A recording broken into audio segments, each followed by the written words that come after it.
আচ্ছা, আসসালামু আলাইকুম সবাইকে। আশা করি তোমরা সবাই খুবই ভালো এবং সুস্থ আছো। সো আমরা আজকে দেখবো ২ টা চ্যাপ্টার। একটা হচ্ছে উদ্ভিদ স্বায়ুতত্ত্ব এবং এরপরে আমরা দেখবো হচ্ছে নগ্নবীজ ও আবৃতবীজ চ্যাপ্টার 7 এবং 9। তো আমরা ঠিক ২ টা ৩ এই শুরু করব। ২ মিনিট ওয়েট করে দেখি সবাই জয়েন করুক। তো তোমাদের ফ্রেন্ডদের বলে দাও ক্লাস শুরু হতে যাচ্ছে। লিংকটা দিয়ে দাও ওদেরকে সবাইকে। আমি গ্রুপে দিয়ে দিয়েছি লিংকটা যদিও একবার।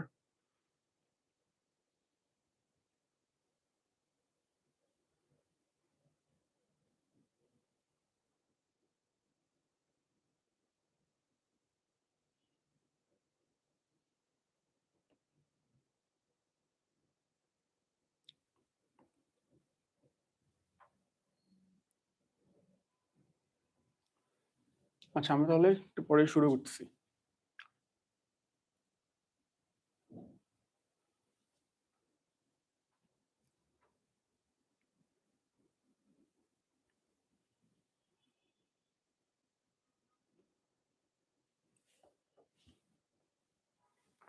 আচ্ছা, চলো শুরু করি তাহলে।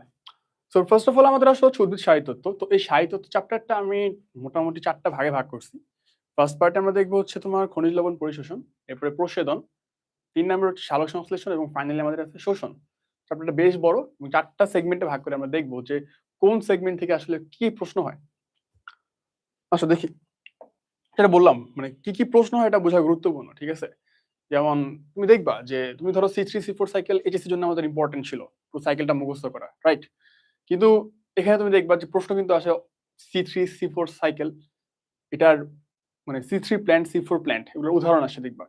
আবার কি আসে এগুলোর বৈশিষ্ট্য আসে। সো প্রশ্নটা কি হয় সেটা দেখতে হবে আমাদের। এইচএসসির সাথে এই অ্যাডমিশনের প্রশ্নের পার্থক্যটা আসলে কোন জায়গায়? আচ্ছা, চলো আমরা শুরু করি আমাদের ফার্স্ট সেগমেন্ট সেটা হচ্ছে খনিজ লবণ পরিশোষণ।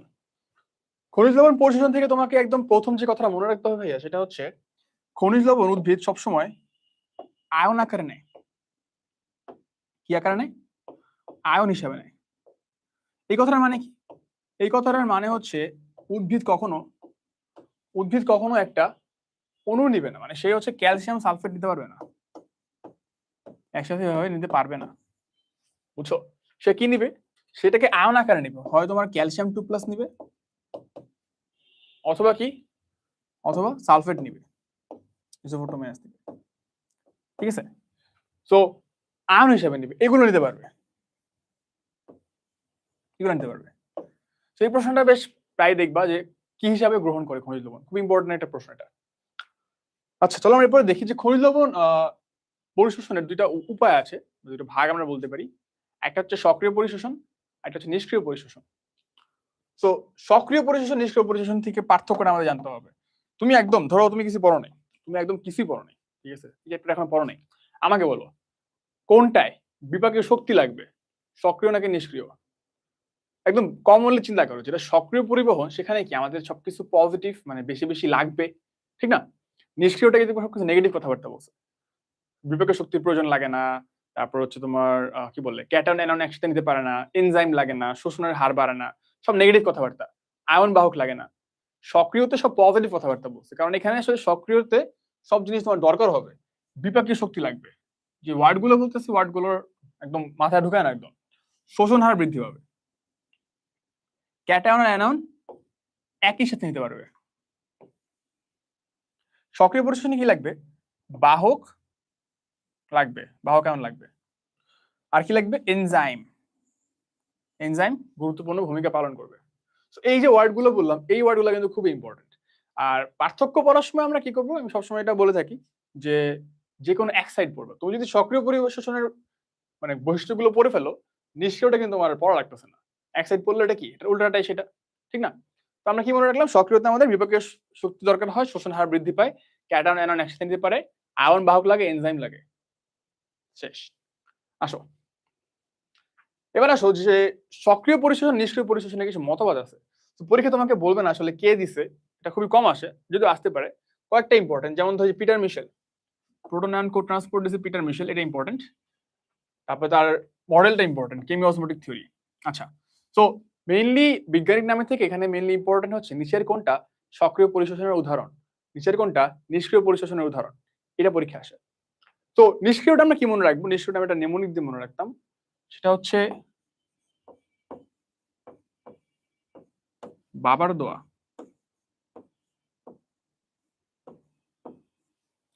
আচ্ছা, বাবার দোয়া দিয়ে কি বুঝেছি আমি এখানে? বাবা দিয়ে মনে রাখবো বাতে কি? বাতে হচ্ছে ব্যাপন।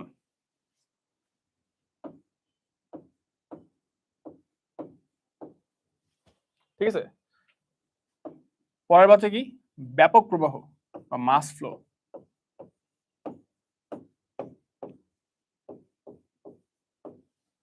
দোয়া, দোতে কি? ডোনান সাম্যাবস্থা। ডোনান সাম্যাবস্থা। আচ্ছা, আর আতে হচ্ছে বুঝছই আয়ন, আয়ন বাহক থিওরি।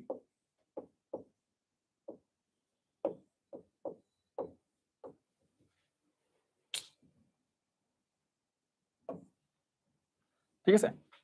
তো এই হচ্ছে আমাদের মোটামুটি নিষ্ক্রিয়টার এক্সাম্পল। সো তুমি নিষ্ক্রিয়টা যদি পড়ে ফেলতে পারো বাবার দোয়া দিয়ে, বাকি যেগুলো বাকি আছে এই রোডনেগর থিওরি এবং প্রোটন অ্যান্ড কো ট্রান্সপোর্ট দুটি হচ্ছে আমাদের সক্রিয় পরিশোষণের উদাহরণ। ক্লাসে কি তোমরা চেক দিয়ে দাও ওই লিঙ্ক পাচ্ছে কিনা?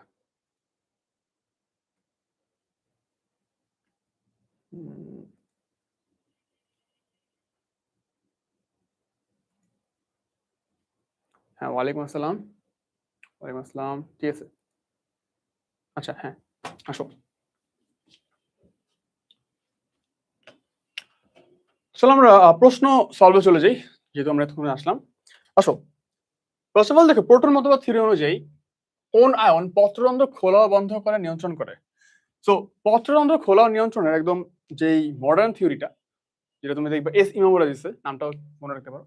আচ্ছা, এখানে মেনলি কি হয় আমরা জানি, পত্ররন্ধ্র নর্মালি যখন বন্ধ থাকে তখন কি থাকে? টার্জিট থাকে এরকম। এটা আমি কি বলি? স্ফীত অবস্থায় আছে বলতে পারি, স্ফীত বা টার্জিট। আচ্ছা, তো এখানে মেইনলি যখন নীল আলো আসে, আমরা বলতে পারি ব্লু লাইট। কয়েকটা কথা কথা এখানে ইম্পর্টেন্ট, মাথায় রাখো। কি বলছি? নীল আলো বা ব্লু লাইট যখন পড়ে, নীল আলোতে, নীল আলোতে কি হবে? যখন নীল আলো আসে তখন এই পটাশিয়াম গুলো থাকে না, এই পটাশিয়াম গুলো পত্ররন্ধ্রের মধ্যে চলে যায়, পত্ররন্ধ্রের মধ্যে চলে যায়। আর এই পটাশিয়াম গেলে তার সাথে কি নিয়ে যাবে? পানি নিয়ে যাবে।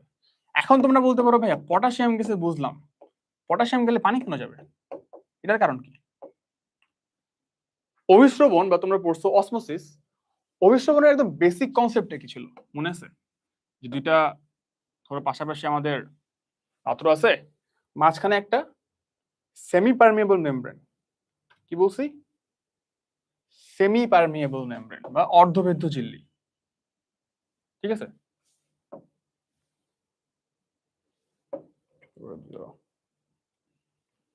এরকম একটা অর্ধভেদ্য ঝিল্লি আছে ধরো।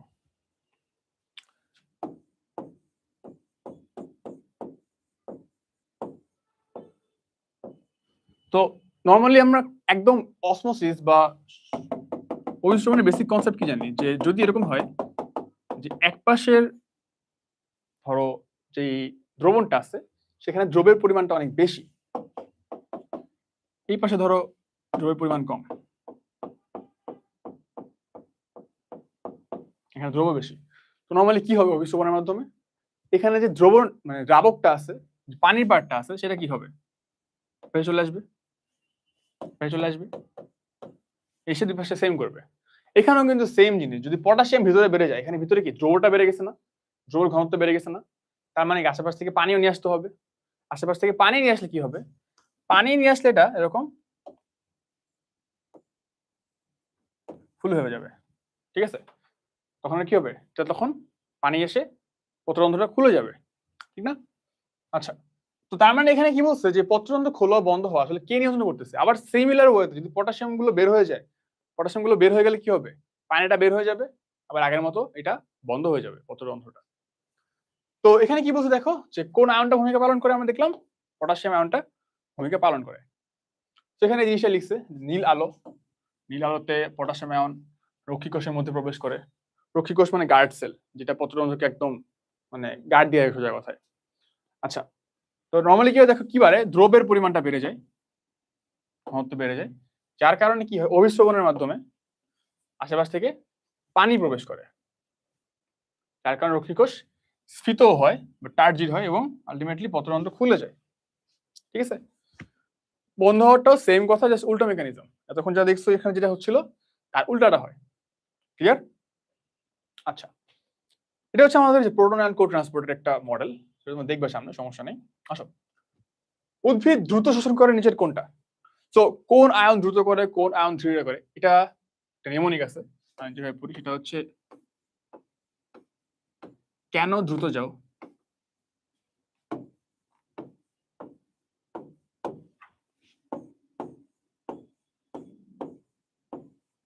কিছু তো আসতে চলে, ঠিক আছে, তো বলবে আমি আর কিছু সেম হলাম নাকি? যাই হোক, তো নিউমোনিকটা হচ্ছে কেন দ্রুত যাও, কিছু তো আসতে চলে। কেন দিয়ে মনে রাখবা, কে তে মনে রাখবে পটাশিয়াম, কে নোতে মনে রাখবে নাইট্রেট, কেচু থেকে মনে রাখবো কি, কেচুতে ক্যালসিয়াম 2+, সোতে মনে রাখবে সালফেট। তার মানে কি, তার মানে হচ্ছে পটাশিয়াম আর নাইট্রেট হচ্ছে দ্রুত যায় এবং ক্যালসিয়াম এবং সালফেট হচ্ছে আস্তে যায় বা ধীরে শোষিত হয়। তো এই নিয়মই মোটামুটি দেখবা যে পেরে যাচ্ছ যে কোন আয়ন দ্রুত যায়, কোন আয়ন ধীরে যায়। আরেকটা কথা বলে রাখি, এখানে অনেকে একটা জিনিস ভুল করে, প্রশ্নে অবশ্যই অবশ্যই খেয়াল করবা, কখনো কখনো প্রশ্নে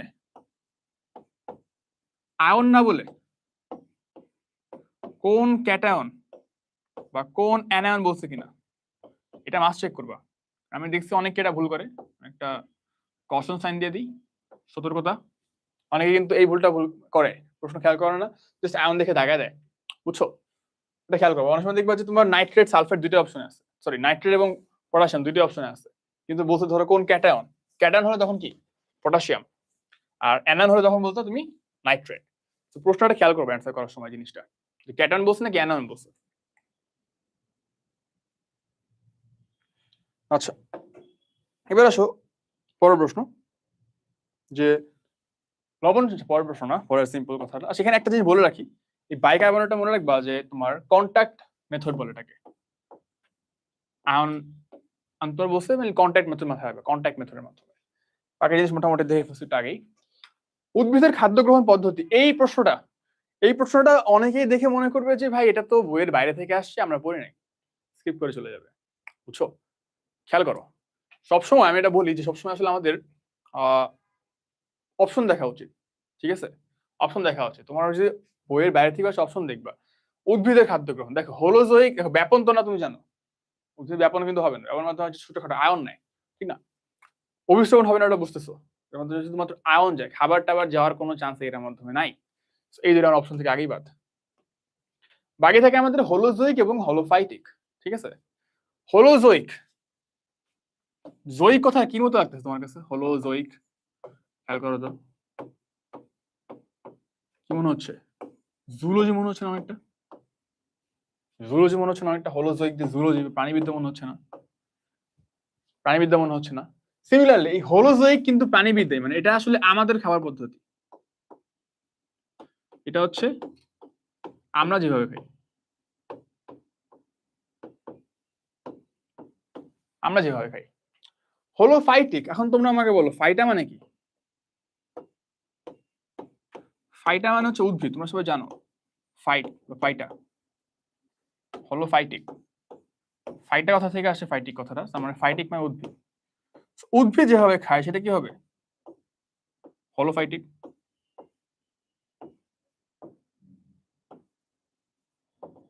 রাইট। তো এই কোশ্চেন তোমরা মনে করতে পারো বইয়ের বাইরে থেকে আসছে, স্কিপ করে চলে যেতে পারো, কিন্তু না, মাথায় রাখবা অ্যান্সার কিন্তু করা যায়, একটু মাথা খাটালে অ্যান্সার করা যায় জিনিসটা। সেটা হবে কি, হলো ফাইটিক। এরপর আসো যে কোন পুষ্টি উপাদানের অভাবে উদ্ভিদের পাতা ও ফল ঝরে পড়ে? কোনটার অভাবে উদ্ভিদের পাতা ও ফল ঝরে পড়ে? আচ্ছা, উদ্ভিদের পাতা ও ফল ঝরে পড়ে মেইনলি হচ্ছে আমাদের ফসফরাসের অভাবে।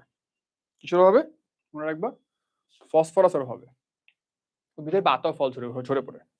তো কোনটার অভাবে কি হয়, এটা একটা ইম্পর্টেন্ট প্রশ্ন। আমি এখানে সবগুলো একসাথে নিয়ে আসছি। দেখো, নাইট্রোজেনের অভাবে কি হয়, পাতা হলুদ হয়ে যায়, একে বলে ক্লোরোসিস। ফাইন। আরো কি কারণ হতে পারে? লৌহ ম্যাঙ্গানিজের কারণেও কিন্তু ক্লোরোসিস হতে পারে। ফসফরাস কি হিসেবে পাতা বেগুনি হয়ে যায়, বেগুনি হয়ে যায়, পাতা ফুল কমতে থাকে এবং আলটিমেটলি কি হয়, বৃদ্ধি বন্ধ হয়ে যায়। আচ্ছা, পটাশিয়ামের ভাবে কি হয় দেখো, পটাশিয়ামের ভাবে কি হয়, মেইন যে পার্টটা সেটা হচ্ছে যে সাদা, সরি বাদামি হবে, সাদা কেন লিখছে, বাদামি রং হবে। তারপর হচ্ছে ক্যালসিয়াম, ক্যালসিয়াম যদি একবার দেখো সমস্যা নেই, এগুলো একবার রিডিং দিলে হবে। কয়েকটা কথা বলি, 3টা ইম্পর্টেন্ট পয়েন্ট আছে, আমি এটা মনে রাখতাম হচ্ছে এনপিকে দিয়ে লিখে দিই। এনপিকে, নাইট্রোজেন হচ্ছে বৃদ্ধি, উদ্ভিদের বৃদ্ধিতে হেল্প করে। আগের স্লাইড অবশ্যই পড়বা, কিন্তু যদি স্পেসিফিক্যালি একটাই বলে, ধরো তোমাকে বলছে বৃদ্ধিতে কোনটা হেল্প করে, অপশনে সবগুলো আছে, বুঝছো, তখন কোনটা প্রায়োরিটি হবে, এগুলো হচ্ছে প্রায়োরিটি লিস্ট বলতে পারো। মূলের বৃদ্ধি,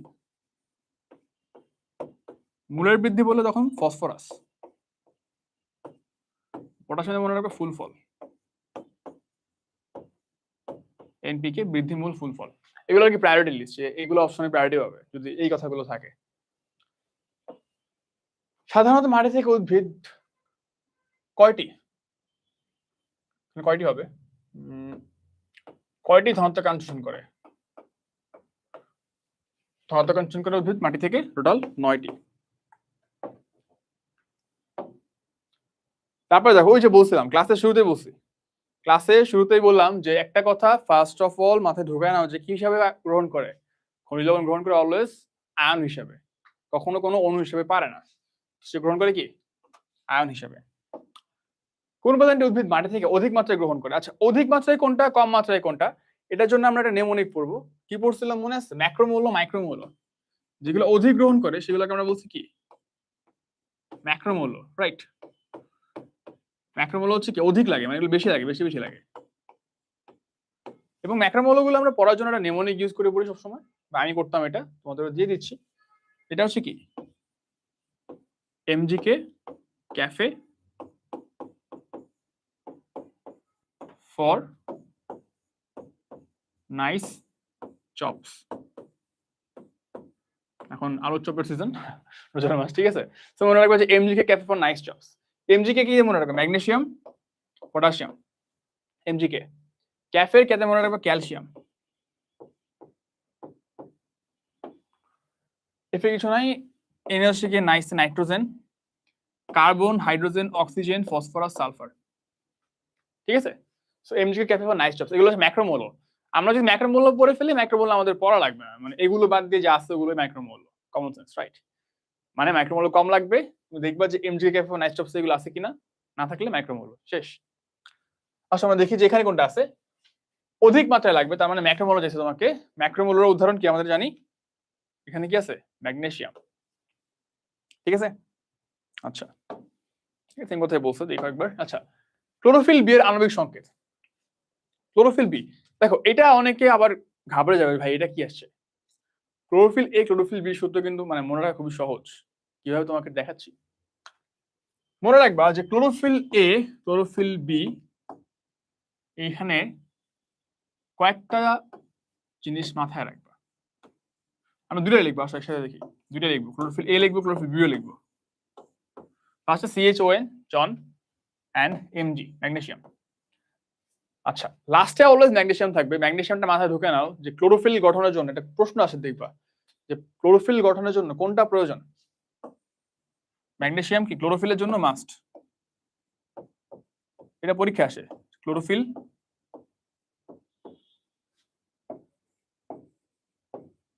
কোনটির অভাবে ক্লোরোফিল হয় না, এরকম একটা প্রশ্ন আসে, ঠিক আছে, ম্যাগনেসিয়াম মাস্ট লাগবে। আচ্ছা তো এবার আসলে আমরা যে কিভাবে ভাই ক্লোরোফিল এ ক্লোরোফিল বি এর ফর্মুলা লিখবো, লিখে দিচ্ছি ছোট করে, ক্লোরোফিল এ এটা, ক্লোরোফিল বি এটা। আচ্ছা ফার্স্ট অফ অল মাথায় রাখো দুইটারই কিন্তু ম্যাগনেসিয়াম সেম, নাইট্রোজেন দুইটা সেম, নাইট্রোজেন 4 নাইট্রোজেন 4, এই দুটো সেম, কোনো প্যারা না এখানে একটা দিয়ে।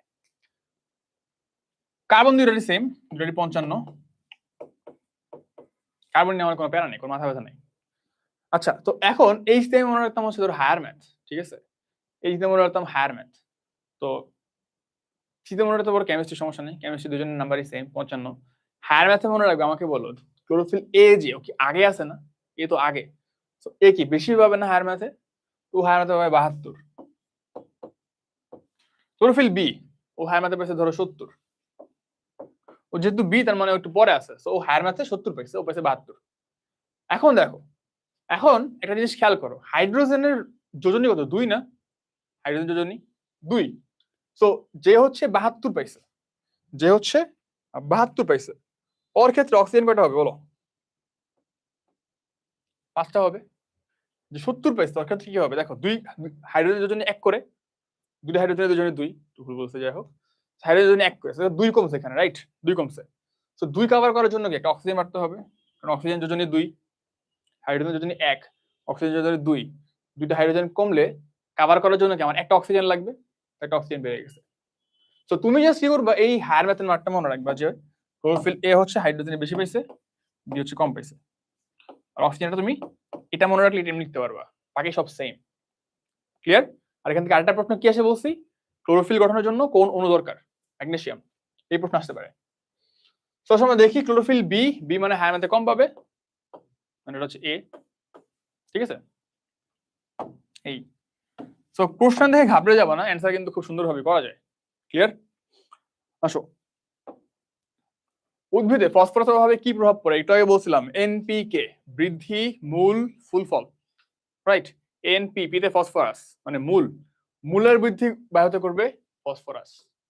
তার মানে দেখো স্ট্যান্টেড গ্রোথ অফ রুটস, ফসফরাস মূলের বৃদ্ধি ব্যাহত করে। ঠিক আছে, তোমরা কি ক্লাসে আসো? দেখি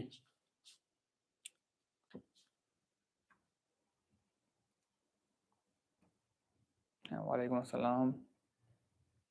আচ্ছা, তোমরা যেটা ক্লাস করতেছো তার একটা কাজ করতে পারো, সেটা হচ্ছে আমি যখন এমসিকিউ সলভ করাচ্ছি তখন তোমরা ট্রাই করতে পারো যেগুলো অ্যান্সার করতে। ঠিক আছে? হ্যাঁ, জান্নাতুল ফেরদৌস ডি, ফাইন। এই তো ইউটিউব লিঙ্কটা কি পাইনি নাকি? ইউটিউবে দেখি কম। আচ্ছা ঠিক আছে, সমস্যা নেই, আসো আসো। সো সো অ্যান্সার করলে তোমার আসলে প্র্যাকটিস হবে, বুঝছো? ক্লাসের সাথে সাথে তোমরা আসলে অ্যান্সার দিতে থাকো, তাহলে সুবিধা হবে, তোমাদেরই লাভ আসলে। আসো, উদ্ভিদের অত্যাবশ্যক উপাদানের মধ্যে কোনটি মাইক্রোমোল? কোনটি মাইক্রোমোল? দেখো আমরা কি পড়ছিলাম, MGK cafe for nice jobs, MGK cafe for nice jobs, nice nitrogen আছে বাদ, নাইস জবস পি ফসফরাস বাদ, এমজিকে মনে আছে, এই যে কে, আবারও লিখে দিচ্ছি, এই নিমোনি দিয়ে মোটামুটি হয়ে যাবে। সো এগুলো হচ্ছে ম্যাক্রোমোল পড়ছিলাম, এগুলো ম্যাক্রোমোল। সো এগুলো বাদে যা আছে সেটাই আমাদের অ্যান্সার, সেটা হচ্ছে কি মাইক্রোমোল মানে বোরন। ক্লিয়ার? আচ্ছা, তো আমাদের একটা সেগমেন্ট শেষ, আমাদের ফার্স্ট যে সেগমেন্টটা ছিল খনিজ লবণ পরিশোধন, সেই পার্টটা আমাদের শেষ। এবার চলে আসে প্রচ্ছেদনে। দেখি, হ্যাঁ জান্নাতুল ফেরদৌস বি কারেক্ট, এই তো চমৎকার। আসো, চলে আসো প্রচ্ছেদনে, চলে আসো। প্রচ্ছেদন থেকে আমাদের কি কি লাগবে? তো ফার্স্ট অফ অল মাথায় রাখো যে প্রচ্ছেদন সবচেয়ে বেশি হয় কোনটা দিয়ে? সবচেয়ে বেশি হয় পত্ররন্ধ্রের মধ্য দিয়ে। সো ফার্স্ট কথা, পত্ররন্ধ্রের মধ্য দিয়ে প্রচ্ছেদন সবচেয়ে বেশি। আচ্ছা, এখানে কত পার্সেন্ট? 95 টু 98%। হাসান স্যার এটা মনে রাখতে পারো, সমস্যা নাই। ইন জেনারেল 95 মনে রেখো, তিনটার মধ্যে একটা কমন কথা 95। আচ্ছা, এবার আসো, পাতা হচ্ছে প্রচ্ছেদনের মেইন অঙ্গ। লেন্টিকল, লেন্টিকলের মধ্যে কত পার্সেন্ট হয়? শতকরা 1 ভাগ। আর বাকিগুলো কোথায় হয় দেখো, টোকিও বা কিউটিকুলার 2 থেকে 5%। এটা তো আমাকে তোমরা বলো যে কোনটা আসলে বেশি ক্ষতিকর, তুই জানো এটা? এই যে পত্ররন্ধ্রীয়, লেন্টিকুলার আর কিউটিকুলার, সবচেয়ে খারাপ কোনটার মধ্যে? নাম্বার 1 কথা, খারাপ কোনটা? দেখো কিউটিকল দিয়ে যেটা হচ্ছে তার উপরে কিন্তু উদ্ভিদের কোনো কন্ট্রোল নাই। কিউটিকল দিয়ে যেটা হচ্ছে সেটা তার মানে কি ত্বক দিয়ে হচ্ছে, এটার মধ্যে উদ্ভিদের কন্ট্রোল নাই, ওর কোনো কন্ট্রোল নাই। যদি পানি বেশি চলে যায় ও চাইলেও এটা আটকাতে পারবে না, কারণ ধর স্কিন দিয়ে বের হয়ে যাচ্ছে, ত্বক দিয়ে বের হয়ে যাচ্ছে। আর পত্ররন্ধ্রীয় যেটা, পত্ররন্ধ্রীয়টা কিন্তু ওর কন্ট্রোল আছে। কি দ্বারা কন্ট্রোল আছে? ওর রক্ষী কোষ দ্বারা এটার উপর কন্ট্রোল আছে, গার্ড সেল দ্বারা কন্ট্রোল আছে, রাইট? তার মানে অনেকে আসলে মনে করে যে ভাই 95% এটা, তার মানে এটা মনে হয় খারাপ। আসলে কিন্তু না, খারাপটা কিন্তু কিউটিকুলারটা, বুঝছো? আরেকটা প্রশ্ন অনেকে আমাকে মাঝে মধ্যে করে যে ভাই উদ্ভিদ প্রশোধনে করে কি? প্রশোধন উদ্ভিদ পানি নিচ্ছে, এখান থেকে মাটি থেকে পানি নিচ্ছে, আর উপর থেকে পাতা থেকে বের করে দিচ্ছে, এই পত্ররন্ধ্র থেকে পানি বের করে দিচ্ছে। তো অনেকে প্রশ্ন করে যে ভাই এটাকে বলে নেসেসারি ইভিল, বা হচ্ছে কি দরকারি অমঙ্গলের কথা বলছে দেখবা। কার্টিস বলছে এটাকে, প্রয়োজনীয় অমঙ্গল সামথিং, ঠিক আছে। তো প্রশ্নটা হচ্ছে ভাই এত পানি যদি বেরি করে দেয় তাহলে নিচ্ছে কেন, প্রশোধনটা হচ্ছে কেন? আর যদি আমার মধ্যে মনে করো 2 লিটার পানি লাগে, মনে করো 3 লিটার পানি লাগে, তো আমি তো 10 লিটার নিয়ে 7 লিটার বের করে দিব না, ঠিক না? উদ্ভিদ এটাই করতেছে। প্রশ্ন হচ্ছে ভাই বেরটা কেন করতেছে, আর যদি বেরি করা লাগে তাহলে নিচ্ছে কেন আবার? তো এটার একদম বেসিক কথা হচ্ছে উদ্ভিদের একটা ফ্লো লাগে। ও যদি পানিটা বের না করে তাহলে কিন্তু নিচ থেকে আবার আসবে না। আবার নিচ থেকে যদি না আসে তাহলে কিন্তু ওর মধ্যে কিন্তু ফ্লোটা হবে না, ওর মধ্যে একটা ট্রান্সপোর্ট লাগবে না, ওর এক জায়গা থেকে আরেক জায়গায় পাঠানো লাগবে না। উদ্ভিদে কিন্তু রক্ত নাই, আর এই কাজটা কিসের মাধ্যমে করা লাগবে? পানির মাধ্যমে করা লাগবে।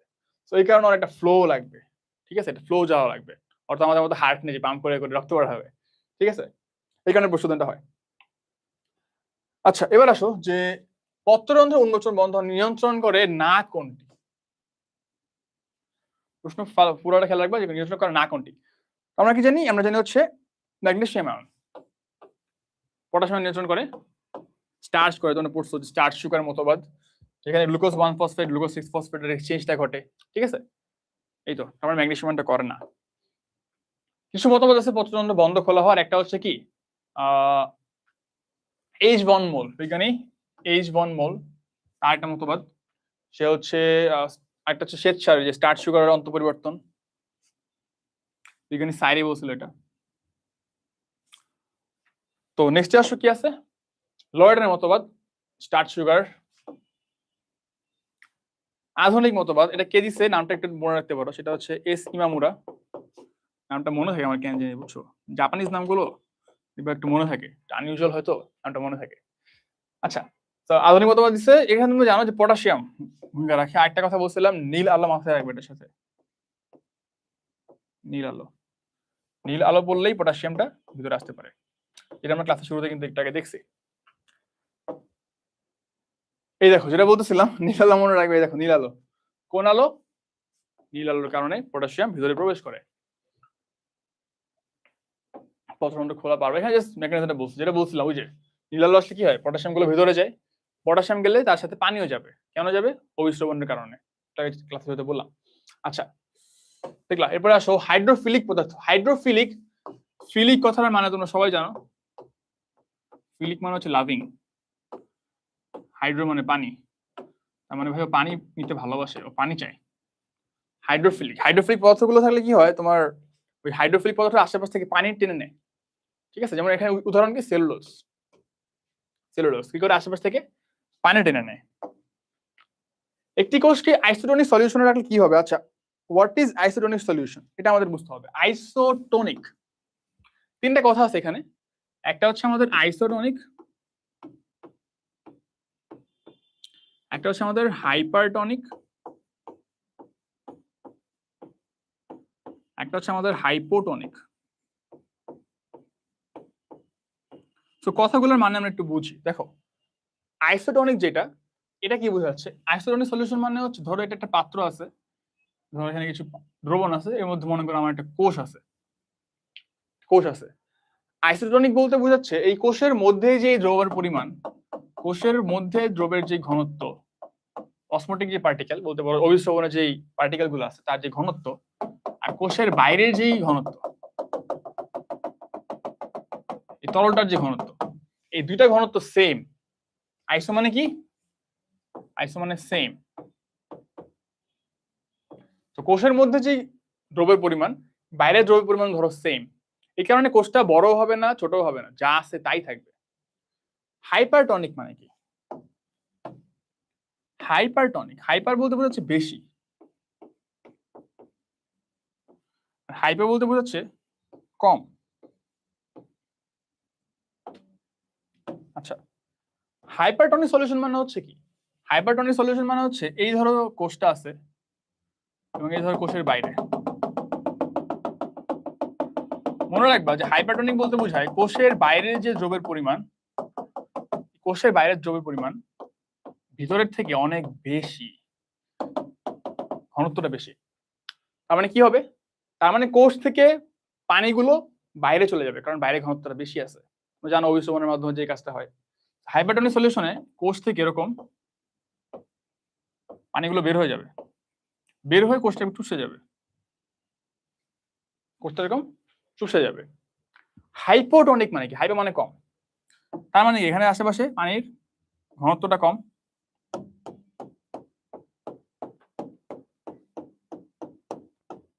ভিতরে আবার বেশি, কোষের মধ্যে দ্রবের ঘনত্ব বেশি। তাহলে কি হবে? আশেপাশ থেকে পানি কোষের মধ্যে চলে যাবে, আশেপাশ থেকে পানি কোষের মধ্যে চলে যাবে। মধ্যে গেলে কোষ একদম কি বড় হয়ে যাবে, ফুলে ফেপে যাবে, রাইট? আমাদের কি বলছো যে আইসোটনিক সলিউশন রাখলে কি হবে? আইসোটনিক মানে কি? সেম সেম, তার মানে আইসোটনিক রাখলে কি হবে? কোনো চেঞ্জই হবে না, কারণ বাইরের আর ভিতরের ঘনত্ব একদম সেম, যার কারণে এখানে কিছুই হবে না। ক্লিয়ার? এরপর আসো অভিস্রবণ বা এন্ডোসমোসিস প্রক্রিয়ায় পানি গ্রহণের ফলে উদ্ভিদের স্ফীত হওয়া কি বলে? পানি গ্রহণ, স্ফীত হওয়া, স্ফীত কথার ইংলিশটা হচ্ছে টার্জিডিটি, টার্জিড, ঠিক আছে? এগুলো টার্জিডিটি বলে, মানে ফুলে ফেপে যায়। ধরো চুপসে ছিল এরকম, চুপসে ছিল এরকম, ভিতরে পানি আসছে, আশেপাশ থেকে পানি আসছে, এটা এরকম শক্তপোক্ত হয়ে গেছে, ঠিক আছে? সো টার্জিডিটি। পত্ররন্ধ্র খোলার জন্য নিচের কোনটা দায়ী? এটাকে আমরা দেখছি পিএইচ, পিএইচ এর মতবাদ, পিএইচ পরিবর্তনের কারণে পত্ররন্ধ্র বন্ধ এবং খোলা হয়। এরপর আসো আপতিত সূর্যালোকের কত ভাগ ক্লোরোফিল কর্তৃক শোষিত হয়? এই কোশ্চেনটা অনেকে ভুল করবে। কেন ভুল করবে জানো? এটা খেয়াল করবে না, এখানে কিন্তু ক্লোরোফিল বলছে, ক্লোরোপ্লাস্ট কিন্তু বলে নাই। অনেকে এটাকে ক্লোরোপ্লাস্ট মনে করে দেখাবে। আবার লিখে দিচ্ছি, এটা কিন্তু ক্লোরোপ্লাস্ট না, সতর্ক বার্তা। অনেকে এই জায়গাটা ভুল করবে, বুঝছো? ক্লোরোফিল বলছে। সো ক্লোরোপ্লাস্ট কর্তৃক আমরা জানি যে ক্লোরোপ্লাস্ট কর্তৃক শোষিত কত হয়? তোমরা জানো যে 83% হয় ক্লোরোপ্লাস্ট দ্বারা, 83% হয় ক্লোরোপ্লাস্ট দ্বারা, নট ক্লোরোফিল। ক্লোরোফিল দ্বারা কতটুকু? ক্লোরোফিল দ্বারা হচ্ছে আমাদের 3.5%, 3.5% কিন্তু ক্লোরোফিল দ্বারা। আরো দুটো জিনিস মনে রাখতে পারো, সেটা হচ্ছে কি, ওই যে প্রতিফলিত কতটুকু হয় মনে রাখতে পারো, পাতা থেকে প্রতিফলিত হয় 12%, আবার প্রতিসরিত হয় মাটিতে চলে যায়। সূর্যালোকের কত পার্সেন্ট আলো প্রতিসরিত হয়ে মাটিতে চলে যায়? তো অনেকে হচ্ছে প্রথম বারটা মনে থাকে, ঠিক আছে, যে ক্লোরোপ্লাস্ট না এত, প্রতিফলিত হয় এত, প্রতিসরিত হয় এত, তো সে হচ্ছে একদম শুরুতেই ক্লোরোফিল দেখে অ্যান্সারটা দাগায় দেয়। কিন্তু না, ক্লোরোপ্লাস্টের এই যে 83% নিচ্ছে, তার মধ্যে এই 3.5% ক্লোরোফিল পায়। তো কোশ্চেনটা কিন্তু ভালো করে দেখতে হবে আমাদের। পত্ররন্ধ্র খোলা বন্ধ হওয়ার জন্য কোন আয়ন দায়ী? দেখছো এই সেম কোশ্চেনটা বারবার আসে। দুটো কথা বলছিলাম, পটাশিয়াম আয়ন আর নীল আলো, দুটো জিনিস পুরো ক্লাসে মাথায় রাখো, ঠিক আছে? আচ্ছা, এবার আসো যে কোন বর্ণ কণিকার জন্য ফলের রং হলুদ হয়? রংগুলো আমরা চলো পরে আসি, দেখো রংগুলো পরে আসি। First of all carotene, beta carotene বা ক্যারোটিন। ক্যারোটিন কথাটা আসছে কি থেকে? ক্যারট থেকে, মনে রাখবা ক্যারট, আমি মনে রাখতাম ক্যারট বা গাজর থেকে। গাজরের রং কি? যে পড়াশোনা করানো সেও জানে, গাজরের রং হচ্ছে কমলা, ঠিক আছে? তো ক্যারোটিন কি? কমলা। বিটা ফাইকোজ্যান্থিন লাল, ফাইন লিখাটা ইম্পর্টেন্ট। অ্যান্থোসায়ানিন, সায়ানো বলতে বোঝায় সবুজ, সিয়ান কালার, তোমরা শুনছো না সিয়ানিন কালার? সায়ানো ব্যাকটেরিয়া, নীলাভ সবুজ শৈবাল। সায়ানো বলতে বোঝায় কি? সায়ানো বলতে মেইনলি বোঝায় নীল, ঠিক আছে? বিটা সায়ানিন লাল, লাল বেগুন মনে হয়, নীল মনে রেখো, এগুলো বাদ, নীল যে পরীক্ষা আসবে। আচ্ছা, এবার আসো জ্যান্থিন। জ্যান্থিন হচ্ছে মেইনলি হলুদ, লাইকোপিন লাল পড়তে পারো, সমস্যা নেই, ফাইন। তো আমরা দেখি এখানে কি বলছে, আমাকে বলছে কোনটার কারণে রংটা হলুদ হয়, সেটা হচ্ছে কি বিটা জ্যান্থিন। ফাইকোসায়ানিন কোন কালার? ফাইকোসায়ানিন দেখো কি বলছিলাম, সায়ানিন কথাটা আসছে সায়ানো থেকে বা সিয়ান কালার থেকে, এর মানে হচ্ছে কি নীল। আমাদের সেকেন্ড পার্টটা মোটামুটি শেষ। আমরা হচ্ছে প্রশোধন দেখলাম, আর হচ্ছে কি দেখলাম, খনিজ লবণ পরিশোষণ। আর দুটো সেগমেন্ট বাকি, একটা হচ্ছে সালোক সংশ্লেষণ এবং শোষণ, হচ্ছে বড় দুই সেগমেন্ট বলতে পারো, ঠিক আছে? চলো দেখি। ক্যালভিন চক্রে কিসের সংশ্লেষণ ঘটে আমরা কি জানি? ক্যালভিন চক্রের আলোক নিরপেক্ষ পর্যায়ে আমরা কি তৈরি করি? আলটিমেটলি গ্লুকোজ তৈরি করি। সালোক সংশ্লেষণ মানে কি? সূর্যের আলোর উপস্থিতিতে গ্লুকোজ তৈরি করা। হ্যাঁ, সালোক সংশ্লেষণ দেখো আমরা কি জানি যে উদ্ভিদের সালোক সংশ্লেষণের দুইটা পার্ট আছে, একটা হচ্ছে আলোক নির্ভর পর্যায়, একটা হচ্ছে আলোক নিরপেক্ষ পর্যায়। আলোক নির্ভর পর্যায়ে মিললে কি তৈরি হয়? এটা একটা প্রশ্ন যে আলোক নির্ভর পর্যায়ে কি কি তৈরি করে উদ্ভিদ? মেনলি শক্তি তৈরি করে, মনে রাখবা, শক্তি তৈরি করে। আলোক নির্ভর পর্যায়ে মেনলি বিক্রিয়াগুলোর শক্তি তৈরি হয়। কি তৈরি হয়? NADPH+H+ আর ATP, তার সাথে তৈরি হয় অক্সিজেন, কিন্তু উৎপাদন মনে রাখবা। আচ্ছা, কি কি লাগে? PS1 PS2 পড়ো। P700 মানে কি? মানে 700 ন্যানোমিটার ওয়েভলেন্থ, যেটা নেয় তোমরা পড়ছো, এগুলো আমি জানি, একবার রিক্যাপ করে দেওয়া। P680 মানে কি? মাত্র 680 ন্যানোমিটার নেয়। চক্রীয় অচক্রীয় কোনটায় কি ইউজ হয় কমেন্টে বলো। আচ্ছা, কোথায় হয়? এটা খুবই ইম্পর্টেন্ট, মাস্ট। কোন স্থানে হচ্ছে এটা মাথায় রাখবা। আলোক নির্ভর পর্যায়ে হয় ক্লোরোপ্লাস্টের থাইলাকয়েড মেমব্রেনে। মানে এই ধরো ক্লোরোপ্লাস্ট যদি হয় এই থাইলাকয়েডের ধরো ডিস্ক, র্যান্ডম ডিস্ক, এই থাইলাকয়েডের মেমব্রেনে হচ্ছে আমাদের মেমব্রেনগুলো হচ্ছে মেনলি কি হচ্ছে আলোক নির্ভর পর্যায়ে। আর আলোক নিরপেক্ষ পর্যায়টা মেনলি কোথায় হচ্ছে? আলোক নিরপেক্ষ পর্যায়টা হচ্ছে এই সাইটোপ্লাজমে। ঠিক আছে, এই দুই জিনিস আমরা মাথায় রাখলাম। একটা হচ্ছে ক্লোরোপ্লাস্টের স্ট্রোমাতে হয়, আর এটা কি ক্লোরোপ্লাস্টের থাইলাকয়েড মেমব্রেনে হয়। স্ট্রোমা মানে কি? স্ট্রোমা মানে ম্যাট্রিক্স। আমাদের ক্লোরোপ্লাস্টের ম্যাট্রিক্স বা স্ট্রোমা।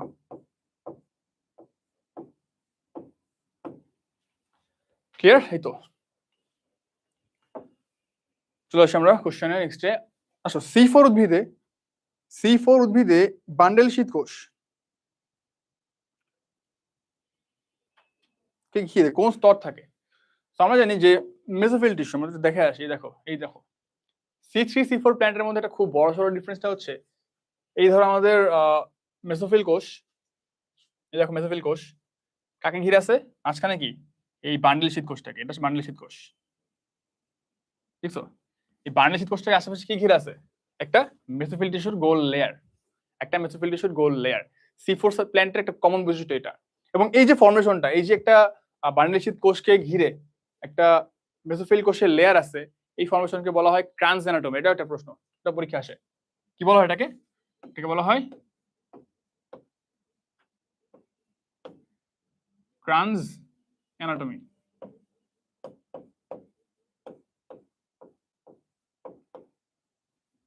ক্রান্স অ্যানাটমি, ঠিক আছে, মাথায় রাখবা। এটা কিন্তু একটা প্রশ্ন আসে যে এই ফর্মেশনটাকে কি বলা হচ্ছে C4 প্ল্যান্টের? ক্রান্স অ্যানাটমি। বা এটা বলতে পারে যে ক্রান্স অ্যানাটমি কোথায় পাওয়া, কোন উদ্ভিদে দেখা যায়। আচ্ছা, এরপরে আসো C3 C4 উদ্ভিদের বৈশিষ্ট্য খুবই খুবই খুবই ইম্পর্টেন্ট। এখান থেকে যদি প্রশ্ন আসে এটা বেশি আসে, ঠিক আছে। প্রথম কথা, C3 মনে রাখবা, C3 আসলে মানে বেশি ওয়েল ইকুইপড। কিসের জন্য ইকুইপড? মরুভূমির জন্য ইকুইপড, প্রস্তুত। যে ও একদম গরম হলেও আর কোনো প্যারা নেই, কার্বন ডাইঅক্সাইড কম থাকলেও আর কোনো প্যারা নেই, ঠিক আছে। ও হচ্ছে একদম প্রস্তুত, রেডি ফর ব্যাটার, আপডেটেড, উন্নত মনে রাখবা। C4 উন্নত, ঠিক আছে। যেহেতু উন্নত, ওর হচ্ছে তাপমাত্রা বাড়লেও কোনো প্যারা নেই, বুঝছো। কার্বন ডাইঅক্সাইড ঘনত্ব যদি কমও হয়, এই যে এত কম, দেখছো 0.1 ppm, অনেক কম কিন্তু তুলনামূলক ভাবে, তাও আর কোনো সমস্যা নেই, ঠিক আছে। ওর সবকিছু রেডি। মানে কি? ক্লোরোপ্লাস্ট দুই রকমের আছে, যেটা দরকার সেটাই আছে, সবকিছু রেডি। গ্রানাযুক্তটা আছে, গ্রানা বিহীনটাও আছে, দুটোই আছে। কোথাও আছে মেসোফিল আছে, বাড়িতে শীত আছে, সবকিছু রেডি। ক্লিয়ার? চলো আমরা দেখে ফেলি ডিফারেন্স। আসো, আচ্ছা, C3 C4 এর ডিফারেন্স, এটা একটা ইম্পর্টেন্ট কোশ্চেন যে C3 সাইকেল C4 সাইকেলের ডিফারেন্স কি কি। তো C3 সাইকেল বা ক্যালভিন চক্রে মানে অর্থ বান্ডেল শীত কোষ নাই, অর্থ মেসোফিল টিস্যু আছে, ঠিক আছে। পাতার গ্রাউন্ড টিস্যুকে বলা হয় মেসোফিল টিস্যু, তোমরা সবাই জানো। সো শুধুমাত্র পাতার গ্রাউন্ড টিস্যু, মেসোফিল টিস্যুটাই আছে। লিখে দিই, এটা বলে, এটা প্রশ্ন আসে, পাতার গ্রাউন্ড টিস্যু কি বলে? পাতার গ্রাউন্ড টিস্যু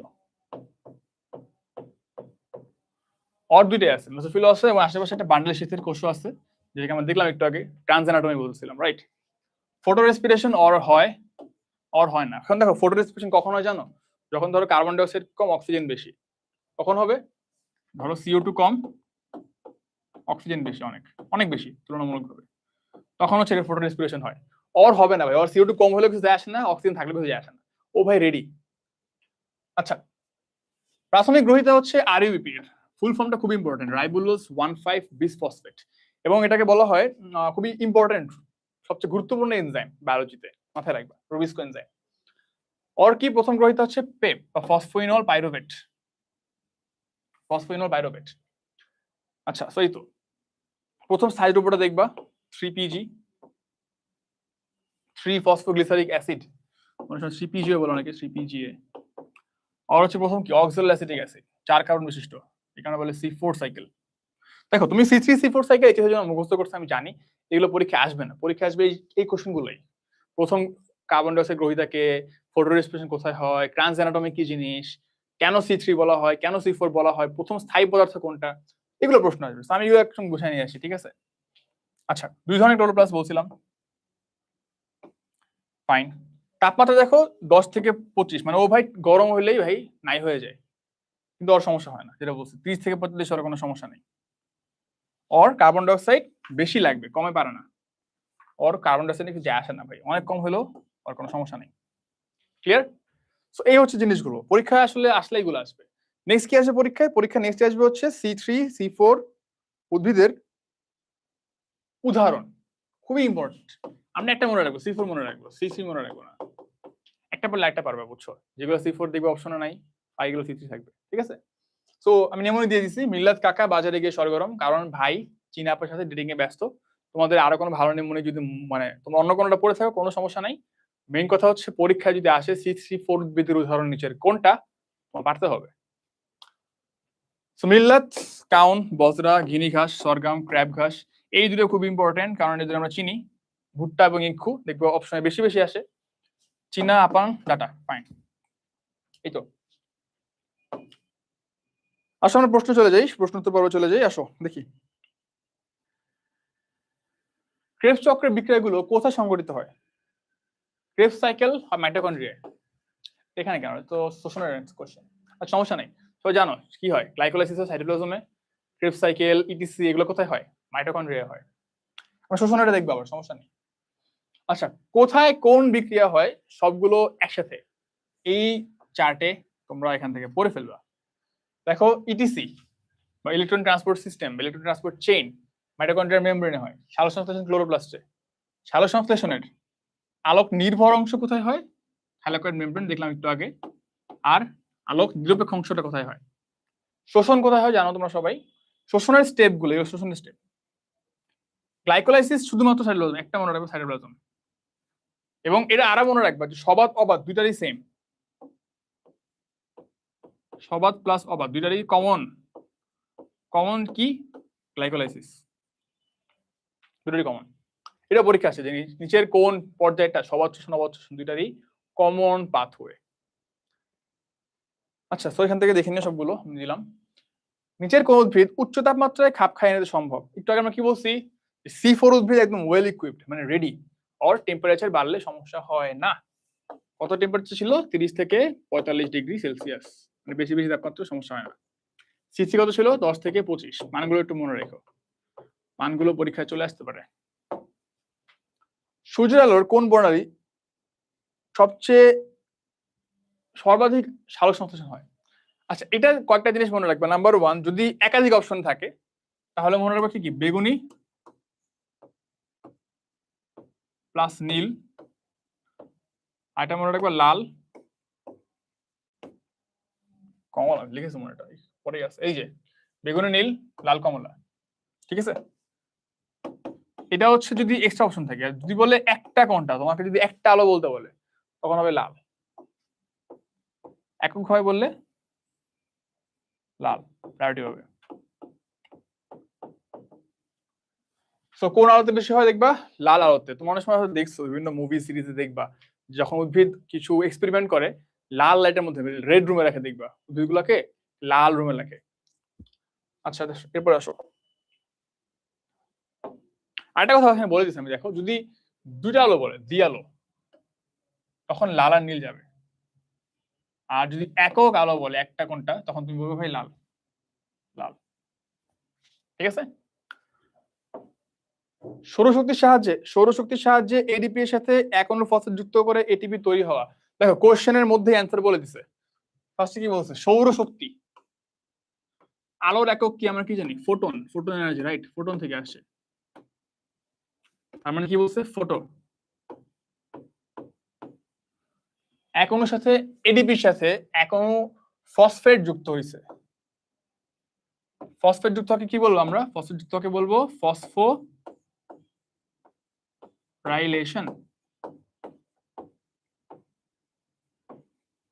তার মানে একটা ফসফেট যুক্ত প্রক্রিয়াকে বলে ফসফোরাইলেশন।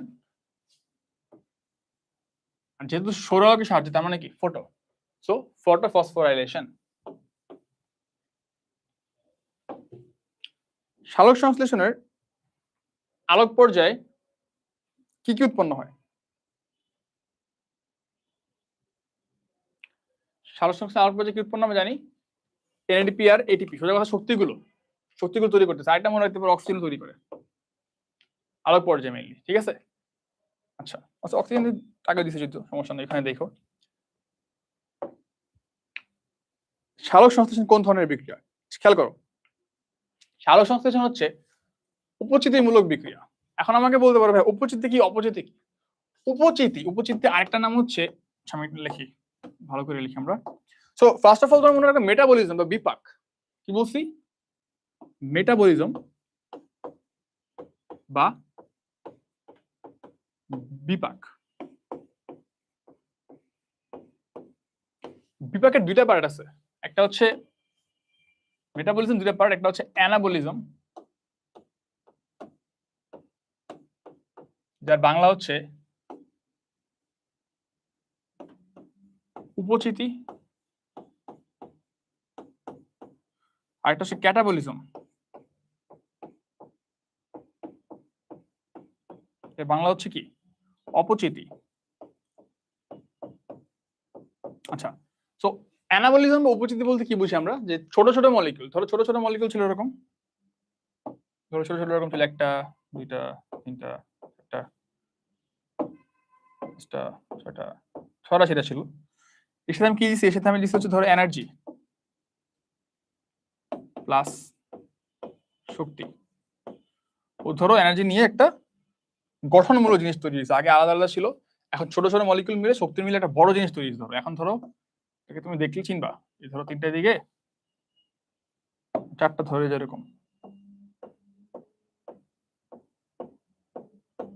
এই তৈরি হয়েছে, গঠন তৈরি হয়েছে। ভাঙাচোরা ছিল, শক্তি নিয়ে গঠন তৈরি হয়েছে। এটাকে বলে অ্যানাবলিজম বা উপচিতি। ক্যাটাবলিজম হচ্ছে এটা ঠিক উল্টা।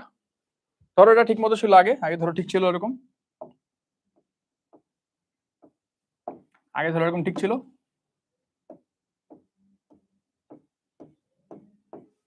এটা ভেঙে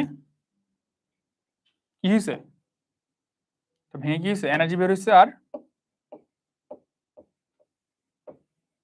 এগুলো ধরো এখন আগের মতো নাই, আবার আগের মতো ছড়া ছিটে গেছে, ভেঙে চলে গেছে।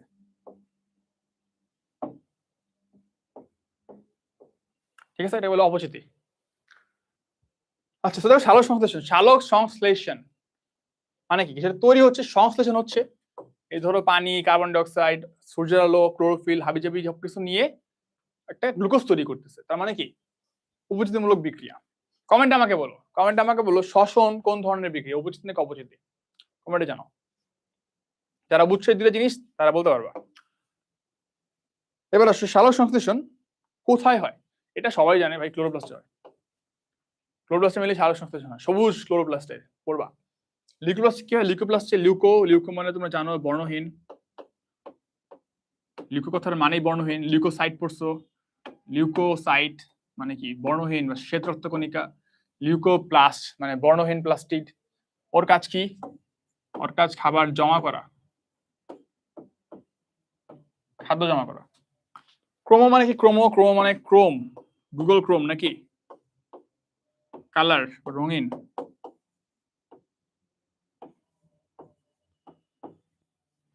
রঙিন কালার। ওর কাজ কি? ওর কাজ হচ্ছে পরাগায়ন, পরাগায়নের সাহায্য। ঠিক আছে, পতঙ্গকে খুব সুন্দর সুন্দর কালার দেখে মৌমাছিকে নিয়ে আসবে, যার মাধ্যমে পরাগায়নটা হবে। টোনোপ্লাস্ট কোষ ছিল, মনে আছে? টোনোপ্লাস্ট কোষ ছিল। টোনোপ্লাস্ট হচ্ছে উদ্ভিদের কোষ গহ্বরের আবরণ। এটাও কিন্তু পরীক্ষা আসতে পারে, কোষ গহ্বরের আবরণ। উদ্ভিদের কোষ গহ্বরের আবরণকে বলে টোনোপ্লাস্ট। মানে হচ্ছে এই যে ধরো কোষ ছিল না, এই ধরো কোষের ভিতরে যে গহ্বরটা ছিল বড় করে, এই গহ্বরের আবরণটা বলছি আমরা টোনোপ্লাস্ট। ঠিক আছে। অক্সিডেটিভ ফসফোরাইলেশন কোথায় সংঘটিত হয়? অক্সিডেটিভ ফসফোরাইলেশন এটা কার অপর নাম জানো?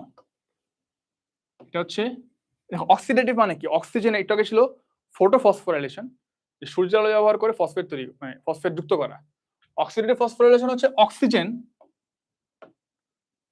ব্যবহার করে ফসফেট যুক্ত করা, ফসফেট তৈরি করা, এডিপি থেকে এটিপি তৈরি করা। ঠিক আছে। আচ্ছা, তো এটা ইটিসির আরেক নাম, ইলেকট্রন ট্রান্সপোর্ট সিস্টেমের আরেক নাম হচ্ছে অক্সিডেটিভ ফসফোরাইলেশন। এটা কথা হয় যে আমরা জানো যে ইটিসি হয় মাইটোকন্ড্রিয়ায়। উদ্ভিদ কোষের কোথায় ক্লোরোফিল পাওয়া যায়? ক্লোরোফিল কোথায় পাওয়া যায় তো মনে আছে? থাইলাকয়েডের মেমব্রেনে, যেখানে মেইনলি আলোক নিরপেক্ষ পর্যায়টা হয়। সালোক সংশ্লেষণ সবচেয়ে বেশি কোথায় হয়? একটা আলো বললে লাল আলো, আমরা সলভ করে ফেলছি। ক্যালভিন চক্রের নিচের কোন এনজাইম ব্যবহার করা হয়? ক্যালভিন চক্রের কিছু এনজাইম ছিল, দেখো সবগুলো কিন্তু এখানে আছে। কাইনেজ এনজাইম, এপিমারেজ আছে, ফসফেটেজ আছে, তার মানে সবগুলো। C4 চক্রের অপর নাম কি? C4 চক্রের অপর নাম হচ্ছে হ্যাচেন স্ল্যাগ পাথওয়ে, আর ক্যালভিন চক্র হচ্ছে আমাদের C3 চক্রের অপর নাম। আরেকটা আছে ক্যাম কি ছিল? ক্রাসোলিসিয়ান অ্যাসিড মেটাবলিজম। কোথায় হয়? উদাহরণ আসবে ক্যাম্প কোথায় হয়? পাথরকুচিতে হয়, এটা মনে রাখবা। পাথরকুচি গোত্রের উদ্ভিদে হয়।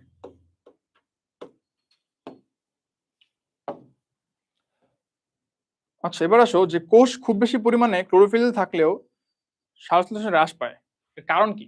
আচ্ছা, যদি কখনো এরকম হয় যে ক্লোরোফিল ঠিকঠাক আছে কিন্তু দুই কথা বলছিলাম, একটা হচ্ছে কার্বন ডাইঅক্সাইড কমে গেলে এবং অক্সিজেনটা বেড়ে গেলে, তখন কি হবে? তখন হবে হচ্ছে ফটো রেসপিরেশন, তখন উল্টাটা হবে, আর শ্বাসপ্রশ্বাস হবে না, তখন হবে সূর্য আলোর উপস্থিতিতে রেসপিরেশন, যাকে আমরা বলি ফটো রেসপিরেশন। ক্লিয়ার? কি হয়? ফটো রেসপিরেশন হবে। আচ্ছা, এবার দেখো বিভিন্ন চক্রের প্রথম পদার্থ দেখে একবার, সমস্যা নেই। ক্রেবস চক্রের, এটা ইম্পর্টেন্ট, সাইট্রিক অ্যাসিড। ক্যালভিন চক্রের ফার্স্ট পদার্থ 3-ফসফোগ্লিসারিক অ্যাসিড, 3 কার্বন। হ্যাচেন স্ল্যাগ অক্সালোঅ্যাসিটিক অ্যাসিড, সংক্ষেপে বলা হয় OAA, অক্সালোঅ্যাসিটিক অ্যাসিড, 4 কার্বন। আচ্ছা আসো, হ্যাচ কার্বন ডাইঅক্সাইড, আচ্ছা হ্যাচ চক্রে হবে, হয়তো ফুল লেখা নেই। হ্যাচেন স্ল্যাগ পাথওয়েতে অক্সিজেন গ্রহীতা কোনটা?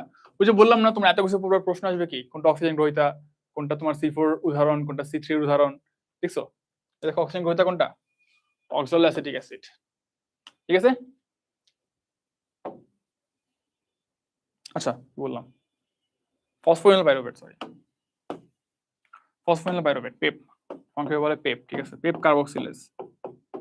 আর C3 টা কমেন্টে জানো, লিখে দিই, বলো কমেন্টে বলো C3 কোনটা ছিল?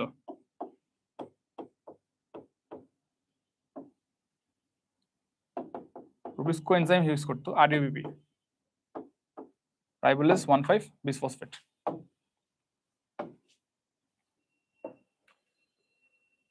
আচ্ছা, নেক্সট আসো, নিচের কোনটি জৈবিক মুদ্রা, বায়োলজিক্যাল কয়েন? সবাই জানো, 19 পড়া ছিল এটা, যে ATP কে বলা হয় জৈবিক মুদ্রা বা বায়োলজিক্যাল কয়েন।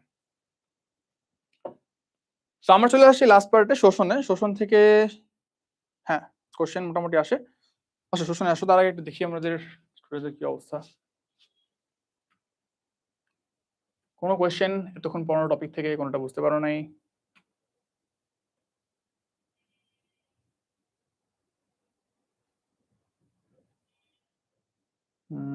ফাইন, আচ্ছা সমস্যা নেই, আসো। তো আমাদের আজকের এই উদ্ভিদ সাহিত্যের লাস্ট পার্ট শোষণ। চলো দেখি কি আছে। আচ্ছা, শোষণ থেকে ফার্স্ট অফ অল আমরা জানতে হবে যে কি কি জিনিস লাগে, কি কি জিনিস তৈরি হয়। আমাদের কি লাগে? মুক্ত অক্সিজেন লাগে, সবার ক্ষেত্রে না, শুধুমাত্র সবাতে লাগে এটা। সবাত শোষণ, অবাত শোষণ তোমরা পড়ছো অ্যারোবিক আর অ্যানারোবিক। আচ্ছা, গ্লুকোজের পানি লাগে। কি কি তৈরি হয়? কার্বন ডাই অক্সাইড, পানি, উপজাত। মেইন তৈরি হচ্ছে আমাদের এই 36টা এটিপি। আটমসফিয়ার বলছে 38, হোয়াটএভার, 36টা মনে রাখবে, এটা বেশি অ্যাকুরেট। 36 এটিপি তৈরি হয়, ঠিক আছে? আচ্ছা, তো এবার আমরা কিছু সবগুলো স্টেজের মেইন কথাগুলো দেখবো। ফার্স্ট হচ্ছে গ্লাইকোলাইসিস। গ্লাইকোলাইসিস মানে গ্লুকোজকে ভাঙবে। গ্লুকোজকে ভাঙবে কোথায় হবে এটা? সাইটোপ্লাজমে। প্রথম ইম্পর্টেন্ট কোশ্চেন। সেকেন্ড কোশ্চেনটা হচ্ছে এই গ্লাইকোলাইসিসের অন্য কি কোনো নাম আছে? ইএমপি পাথওয়ে বলা হয় এটাকে। ইএমপি পাথওয়ে কেন ইএমপি বলা হয়? তিনটা বিজ্ঞানীর নাম, Embden, Meyerhof and Parnas. Embden, Meyerhof, Parnas না পারলেও সমস্যা নাই, ইএমপি পাথওয়ে তোমার পরীক্ষার জন্য মাথায় রাখতে হবে। আচ্ছা, এখানে মেইনলি কি হয়? গ্লুকোজ জারিত হয় দুই অণু। আচ্ছা, কি তৈরি হয়? দুই অণু পাইরুভিক অ্যাসিড, দুই অণু এটিপি আর দুই অণু NDH+H+। ফার্স্টে সবাই জানে সবাত, এটা ইম্পর্টেন্ট। সবাত ও অবাত শোষণের কমন পাথওয়ে বলতে পারো, কমন পাথওয়ে। আর মনে করো পরীক্ষা কমন না, কিন্তু কমন পাথওয়ে বলতে বোঝাচ্ছি আমি দুইটারই কমন স্টেজ, গ্লাইকোলাইসিস, ঠিক আছে? অ্যালোস্টেরিক এনজাইম হচ্ছে, অ্যালোস্টেরিক এনজাইম জিনিসটা কি? অ্যালোস্টেরিক এনজাইমটা হচ্ছে কোন এনজাইমটা নিয়ন্ত্রণ করবে মেইনলি, বুঝছো? ধরো এটা বিক্রিয়া কতক্ষণ হবে, কখন এটা গিয়ে থামবে, এটা কন্ট্রোল কে করবে? সে হচ্ছে অ্যালোস্টেরিক এনজাইম। সোজা কথায় মেইন যে এনজাইমটা যার অভাব পড়লে বিক্রিয়াটা থেমে যাবে, তাকে আমরা বলি অ্যালোস্টেরিক এনজাইম। অ্যালোস্টেরিক এনজাইম কে? ফসফোফ্রুক্টোকাইনেজ। আচ্ছা, এনজাইম দ্রবণ ইম্পর্টেন্ট না, 9টা বিক্রিয়ার মধ্যে এটা ইম্পর্টেন্ট। টোটাল 9টা বিক্রিয়া তোমরা কোর্স আমি জানি, আমি পুরো গ্লাইকোলাইসিস এখন দেখাবো না, এটা এইচএসসি পড়া। পরীক্ষা কখনোই বলবে না যে গ্লাইকোলাইসিস প্রক্রিয়া ব্যাখ্যা করো, তোমাকে বলবে যে গ্লাইকোলাইসিস প্রক্রিয়ায় একমুখী বিক্রিয়া কয়টা ছিল? 3টা ছিল একমুখী, বাকি সব দ্বিমুখী বা রিভার্সিবল বিক্রিয়া ছিল। আচ্ছা, উল্টো পথে গ্লুকোজ তৈরি, গ্লুকোনিওজেনেসিস তোমরা জানো, এটা এগুলো দেখানোর কিছু নয়। আসো, অ্যাসিডাইল কোয়ে। অ্যাসিডাইল কোয়ে ফর্মেশন কই থেকে আসে জানো? ওই যে তোমার প্রশ্নটাকে পাইরুভিক অ্যাসিড, এই পাইরুভিক অ্যাসিডটা কনভার্ট হয় অ্যাসিডাইল কোয়েতে। কোথায় হয়? মাইটোকন্ড্রিয়া। সোজা কথা প্রথমটা বাদ দিয়ে, গ্লাইকোলাইসিস বাদ দিয়ে সবগুলো মাইটোকন্ড্রিয়ায়, ঠিক আছে? এটার আরেক নামটা খুবই ইম্পর্টেন্ট, ডিকার্বক্সিলেশন রিঅ্যাকশন। কেন বলে ডিকার্বক্সিলেশন? কারণ কার্বন নাম্বার কমে যায়। কি কমে? কার্বন নাম্বার কমে,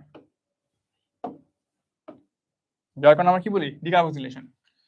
কি তৈরি হয়? 2 কার্বন বিশিষ্ট অ্যাসিডাইল কোয়ে। আচ্ছা, ফাইন।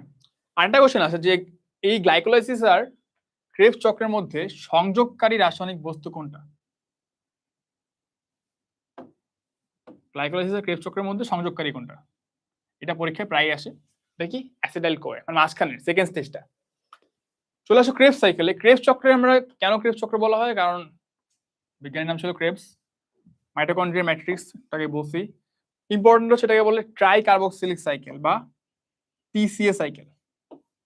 ট্রাই কার্বক্সিলিক অ্যাসিড বা টিসিএ সাইকেল খুব ইম্পর্টেন্ট। আর এটার নাম কি? Citric acid cycle. আচ্ছা, এটার কারণ তোমাকে একটু বলি। সাইট্রিক অ্যাসিড, এই সাইট্রিক অ্যাসিডে তুমি যদি ফর্মুলাটা দেখো, এরকম 3টা কার্বক্সিলিক অ্যাসিড গ্রুপ হবে, এরকম এই যে 1টা 2টা 3টা। আমি ফুল সাইট্রিক অ্যাসিডের ছবি ডাকলাম না, ছবির মধ্যেও 3টা তুমি কার্বক্সিলিক অ্যাসিড পাবা। এই 3টা কার্বক্সিলিক অ্যাসিড থাকে, এই কারণে বলা হয় try carboxylic acid, TCA cycle. So TCA cycle আরেক নাম সাইট্রিক অ্যাসিড সাইকেল, আরেক নাম কি? ক্রেবস সাইকেল বা ক্রেবস চক্র। আচ্ছা, সো কেন এটার নাম ক্রেবস চক্র বলছে, মানে সাইট্রিক অ্যাসিড সাইকেল বলছে? কারণ এই চক্রের প্রথম উৎপন্ন পদার্থ হচ্ছে কি? Citric acid. কি কি তৈরি হয় দেখো? NADH2 আর FADH2। প্রধান নিয়ন্ত্রক, ওই যে বলছিলাম অ্যালোস্টেরিক এনজাইম, কন্ট্রোল করে কে? প্রধান কন্ট্রোল করে কে? আইসোসাইট্রেট ডিহাইড্রোজিনেজ এনজাইম। এই কারণে এখানে কি থাকে? অক্সালোসাইলিক অ্যাসিড আগে থেকেই থাকে, মানে এটা আসলে মানে শুরু থেকেই থাকে। শর্টকাটে বলি, অ্যাসিডাইল কোয়ে কই থেকে আসছে? পাইরুভিক অ্যাসিড থেকে আসছে। ভালো করে লিখে দাও। ফার্স্ট আমাদের ছিল গ্লুকোজ, সেখান থেকে আসছে কি? পাইরুভিক অ্যাসিড, সেখান থেকে আসছে কি? Acetyl CoA.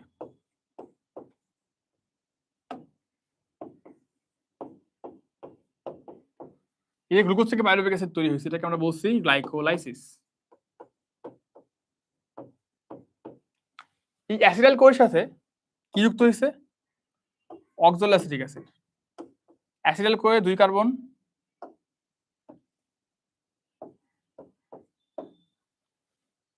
Pyruvic acid 3 carbon, glucose 6 carbon.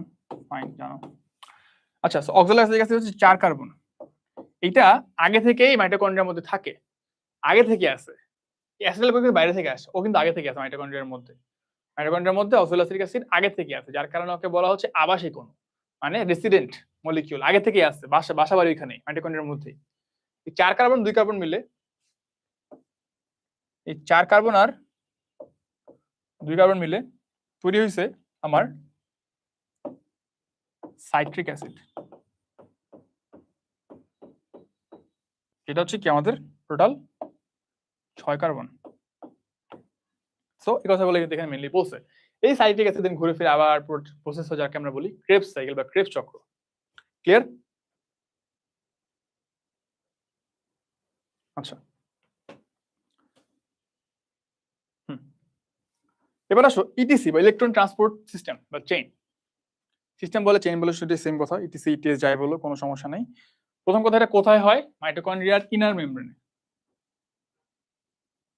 মাইটোকন্ড্রিয়ার দুটো মেমব্রেন, একটা হচ্ছে কি বহিস্থ মেমব্রেন, একটা হচ্ছে অন্তঃস্থ মেমব্রেন। ঠিক আছে? মাইটোকন্ড্রিয়ার ইনার মেমব্রেনটা, এই হলুদ যে কালার দেখছি আমি, অন্তঃস্থ মেমব্রেনটা মেইনলি কি হয় আমাদের ইটিসিতে হয়। খুব খারাপ মাইটোকন্ড্রিয়া আছে, তো বাজে ভাবে তোমরা রাখো না, ঠিক আছে? আঁকা লাগবে না অ্যাডমিশনে, তাও একটু মানে মনে শান্তি, বুঝছো? বাইরে ছবি আঁকলে নিজেরই খারাপ লাগে, এটা কি আঁকলাম। এই নীল যে মেমব্রেন, ইনার মেমব্রেন, দেখো এইটাই মেইনলি হয় কি ক্রেবস চক্রটা এখানে হয়, সরি ইলেকট্রন ট্রান্সপোর্ট চেইন যেটা, সেটা এখানে হয়। ক্লিয়ার? এটাকে বলে কি অক্সিডেটিভ ফসফোরাইলেশন। অলরেডি আমরা সলভ করলাম। অক্সিজেনের উপস্থিতিতে ফসফেট যুক্ত করা, অক্সিডেটিভ ফসফোরাইলেশন। আচ্ছা, এফএডি এত গণিত লাগবে না, আমাদের লাগবে কি জানো? একটা NADH2 থেকে তৈরি হয় 3টা এটিপি, একটা FADH2 থেকে তৈরি হয় 2টা এটিপি।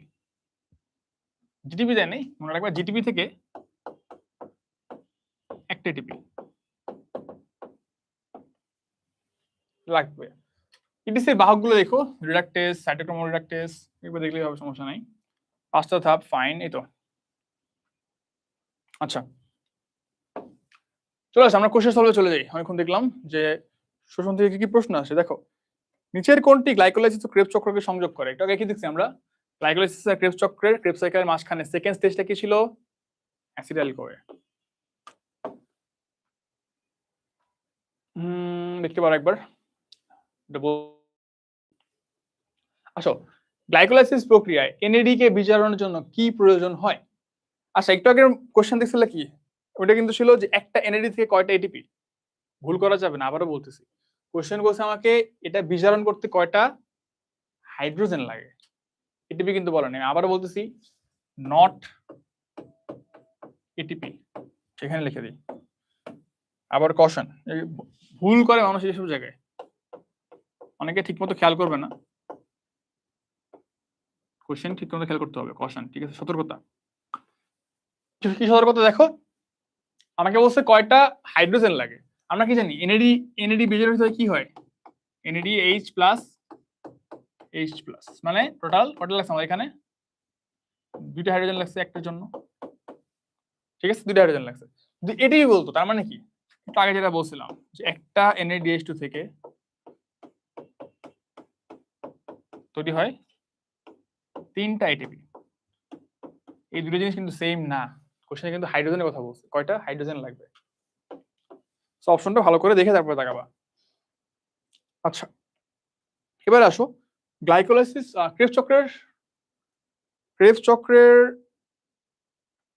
অক্সালোসাক্সেনিক অ্যাসিডকে আলফা কিটো গ্লুসারিক অ্যাসিডে পরিণত করে। ক্রেবস চক্রের আলফা কিটো, আচ্ছা এটা হচ্ছে আমাদের অক্সালোসাক্সেনিক অ্যাসিডকে আলফা কিটো গ্লুসারিক অ্যাসিড, ডিহাইড্রোজেনাস এনজাইম।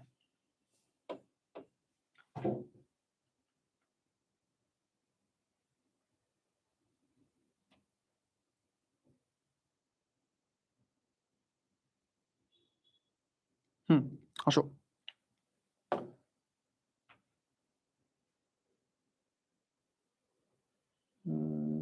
ঠিক আছে, whatever। আচ্ছা এবার নিচের কোনটা কোএনজাইম? এখানে কোএনজাইম কোনটা দেখো, কোএনজাইম 9 বলছে, কোএনজাইম 9 মেটাল, এফএডি এনএডি এগুলো সবাই কি আমাদের কোএনজাইম, ঠিক না?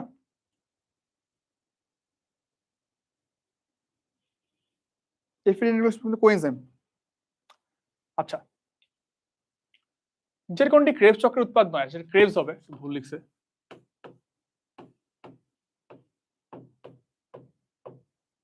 ক্রেবস চক্র হবে। ক্রেবস চক্র উৎপাদ নয় কোনটা? আমরা জানি কি ক্রেবস চক্র তৈরি হয় NADH2, FeDH2 এবং কার্বন ডাই অক্সাইড, অক্সিজেন তৈরি হয় না। ক্লিয়ার? ক্রেবস চক্রের প্রথম পদার্থ নিচের কোনটা? ক্রেবস চক্রের ফার্স্ট পদার্থ হচ্ছে আমাদের সাইট্রিক অ্যাসিড, যার কারণে আমরা বলছিলাম এটাকে বলছিলাম TCA সাইকেল বা ট্রাইকার্বক্সিলিক অ্যাসিড সাইকেল। গ্লাইকোলাইসিস কোথায় হয় সবাই জানো, গ্লাইকোলাইসিস হয় হচ্ছে কোষের সাইটোপ্লাজমে কমনলি, শুধুমাত্র গ্লাইকোলাইসিস হয়। আবারও নিয়ে আসলাম যে কোথায় কোনটা হয়, চার্ট অলরেডি এটা একবার তোমাদের দেখানো হয়ে গেছে, সেম জিনিসটাই এখান থেকে দেখে নিবা। পরীক্ষায় কিন্তু প্রশ্ন আসলে এগুলোই আসে ব্রিফে। আচ্ছা, সবজ শোষণের কোন পর্যায়ে ডিকার্বক্সিলেশন বিক্রিয়া ঘটে? সবজ শোষণের কোন পর্যায়ে ডিকার্বক্সিলেশন বিক্রিয়া ঘটে? হচ্ছে আমাদের পাইরুভিক অ্যাসিডের জারণে। গ্লুকোজের ফসফোরাইলেশন কোথায় ঘটে? আচ্ছা, গ্লুকোজের ফসফোরাইলেশন হচ্ছে আমাদের রাইবোজোমে। আচ্ছা, decarboxylation Krebs cycle, sorry, decarboxylation Krebs cycle হয়।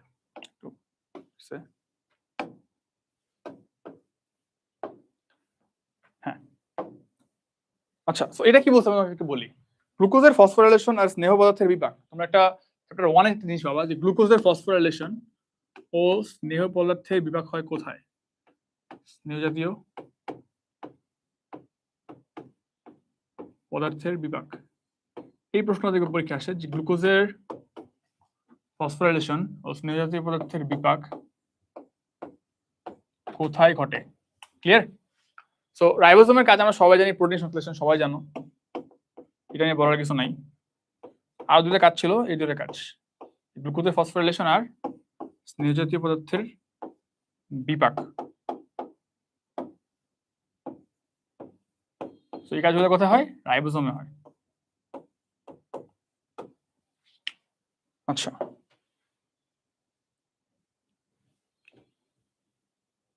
উপজাতীয় অঞ্চলে কোনটি থেকে মদ তৈরি করে? আচ্ছা আমরা অবৎ শোষণে চলে আসছি। অবৎ শোষণে আমরা কি জানি যে মদ তৈরি করা হয় গম দিয়ে, ঠিক আছে? আচ্ছা, অবৎ শোষণে কিছু বলে রাখি, অবৎ শোষণের ব্যবহার থেকে প্রশ্ন আসতে পারে। অবৎ শোষণের ব্যবহারগুলো একটু পড়ে রাখবে আমাদের, যে কোন কোন শিল্পে আসলে আমাদের কি লাগে, অবৎ শোষণ লাগে। একটু লিখে দিই এখান থেকে, লেখা আছে দেখবা, এখান থেকে কয়েকটা বলি। বেকারি শিল্পে পাউরুটি তোমরা জানো কি তৈরি করা হয়, নামগুলো একটু বলে দিচ্ছি। ইস্ট লাগে, এখানে ইস্ট লাগে, ঠিক আছে? তোমরা দেখবো যে ডো, পিজা বানানো, অনেকে পিজা ডোতে কি করে, আটার মধ্যে ইস্ট মিশিয়ে রাখে, দেন আটকে রেখে দেয়। 1 ঘন্টা 2 ঘন্টা বা কয়েক ঘন্টা পর খুললে দেখবা যে ফুল হয়ে গেছে। ইস্ট ইউজ করা হয়। মদ শিল্পে আঙ্গুর থেকে ওয়াইন তৈরি করা হয়। আপেল থেকে পড়বা, দেখবা যে অনেকে খেতেও পারো, অ্যাপেল সিডার ভিনেগার বলে এটাকে, ঠিক আছে? অ্যাপেল সিডার ভিনেগার দেখবা, অ্যাপেল সিডার ভিনেগার। অ্যালকোহলে মেইনলি কি ইউজ করা হয় যে অ্যালকোহল গুলো প্রোপানল, বিউটানল। দুধ শিল্পে ল্যাক্টোব্যাসিলাস, ল্যাক্টো মিন্স মিল্ক, সবাই জানো। স্ট্রেপ্টোকক্কাস ল্যাকটিস, এই যে দুধ শিল্পে যেগুলো আসছে ল্যাক্টোবারটা থাকবে এখানে, ল্যাক্টো ল্যাকটিস। ক্লিয়ার? ভিটামিন তৈরিতে কি লাগে? ভিটামিন তৈরিতে লাগে thymine, B1 B2, thymine, riboflavin. Vinegar তৈরি করতে কি লাগে? অ্যাসিডোব্যাক্টর, অ্যাসিডোব্যাক্টর মাথায় রাখবা, অ্যাসিডোব্যাক্টর। চা ও তামাক শিল্পে দেখো, এটা আমি মানে একটা কথা বলো, বাংলাদেশে এমন কেউ আছে যে তোমার চা তামাক হইলে সে সিগারেট খায় না, সে চা খায় বা কফি খায়? সো চা, কফি, তামাক এগুলো মানে কেউই খায় না এমন মানুষ কি কয়টা বলো তুমি? হাতে গোনা অনেক কম মানুষ না? দেখবো মানে যেখানে দেখবা কেউ হইলে ভাই চা খাবে না সিগারেট খায়। সিগারেট খাওয়া অবশ্যই খারাপ, এটা আমি কোনো প্রমোট করবো না। চা খাওয়া ঠিক আছে। তো বাট এমন কেউ পাবা না যে দুটো একটাও খায় না বা হচ্ছে এরকম নাই, খুবই কম।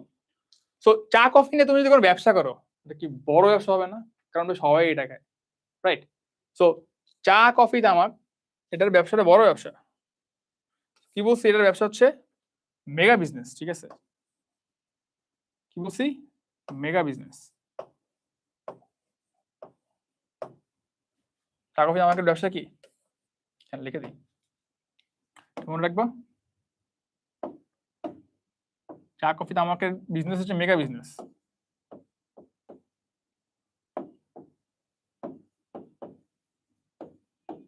ঠিক আছে? ঠিক আছে না? আচ্ছা, সো এই দেখো মেগা বিজনেস, তাই ব্যাসিলাস মেগাথেরিয়াম। জাস্ট মনে রাখার জন্য আর কি, ঠিক আছে? জাস্ট মনে রাখার জন্য, যেভাবে মনে রাখলে সুবিধা হবে। আমি কিভাবে মনে রাখতাম? আচ্ছা, মাছ মাংস শিল্পে কোনটা লাগে? মাছ মাংস শিল্পে মনে রাখবা জাপানের টাপান ইউজ করা হয়, ফাইন। পাটের তন্তু, তন্তু সরাইতে লাগে ক্লস্ট্রিডিয়াম। আর চর্মশিল্পে ব্যাসিলাস সাবটিলিস। দেখো এগুলো কি যে অবাত শোষণের ইউজ, এখান থেকে একটা প্রশ্ন আসতে পারে। ইস্ট হতে নিঃসৃত এনজাইম হচ্ছে কোনটি? আচ্ছা, এটা আমি কি বলি, এটা আমি মনে রাখতাম কি জানো? যে ইস্ট থেকে জামাই। কি বলছি? ইস্ট থেকে জামাই।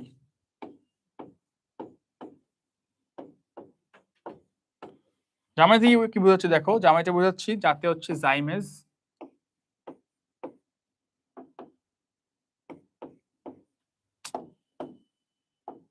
তাহলে বোঝাচ্ছে জাইমেজ।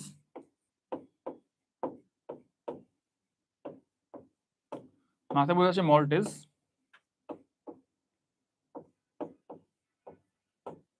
আর ই দিয়ে মনে রাখবে কি? ইনভার্টেজ। জাইমেজ, মল্টেজ আর ইনভার্টেজ। তো কি মনে রাখবা? ইস্ট থেকে জামাই। তো দেখো কি কি আসে ইস্ট থেকে? Maltase, zymase, invertase. মানে ইস্ট থেকে আসে আমাদের সবগুলো, সবগুলো আসে কি? ইস্ট থেকে। আচ্ছা, তো হচ্ছে আমাদের মোটামুটি চ্যাপ্টার 9। তো 9 থেকে কি কি প্রশ্ন আসছে তার একটা সামারি বলতে পারো। তো আমরা বলতে পারি কি এখান থেকে মেইনলি কি কি জায়গা থেকে প্রশ্ন আসে আমি আবারও বলতেছি। C3 C4 সাইকেল তোমার মুখস্থ করা লাগবে না, তোমার জানতে হবে যে কোনটা এখানে প্রথম পদার্থ, C3 প্ল্যান্টের বৈশিষ্ট্য, C4 প্ল্যান্টের বৈশিষ্ট্য, C4 প্ল্যান্টের উদাহরণ। এরপরে কি পড়তে হবে? শোষণ থেকে কোনটা কোন ধাপে হয়, কোন ধাপে কি হয়, কার্বন নাম্বার ছিল, কোনটা কোথায় হয়, মাইটোকন্ড্রিয়া কোথায় হয়, ঠিক না? সো এই ধরনের কোয়েশ্চেন গুলো কিন্তু মেইনলি এখান থেকে আসে। সো এই হচ্ছে আমাদের মোটামুটি চ্যাপ্টার 9 উদ্ভিদ সাহিত্যত্ব, বেশ বড় একটা চ্যাপ্টার। বাট প্রশ্ন কিন্তু আমরা দেখতে পাচ্ছি যে কোন কোন জায়গা থেকে হয়। কয়েকটা জিনিস এখান থেকে নাই, তো বলে দিচ্ছি একটা জায়গা আছে দেখবো, তাও এখান থেকে মেডিকেলের প্রশ্ন বেশি আসে, জিএসটি তে একটু কম দেখা যায়। সেটা হচ্ছে আমি তোমাকে বলি, একটা পার্ট দেখবা যে প্লাস্টোকুইনন, প্লাস্টোসায়ানিন, বলে নেই এগুলো কোনটা কোথায়। তো ওগুলো বাকিগুলো তোমরা দেখে নিও বই থেকে, ঠিক আছে? যেখানে কনফিউশন লাগে আমি এটা বলবো। এই পার্ট থেকে প্রশ্ন এখানে দেয়নি, বাট নর্মালি আসে। একটা হচ্ছে প্লাস্টোকুইন, একটা হচ্ছে প্লাস্টোসায়ানিন।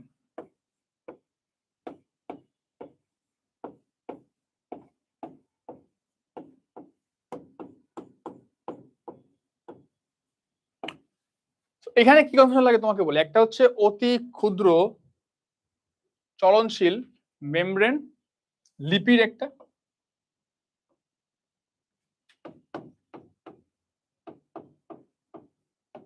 আরেকটা হচ্ছে কি অতি ক্ষুদ্র চলনশীল মেমব্রেন প্রোটিন একটা।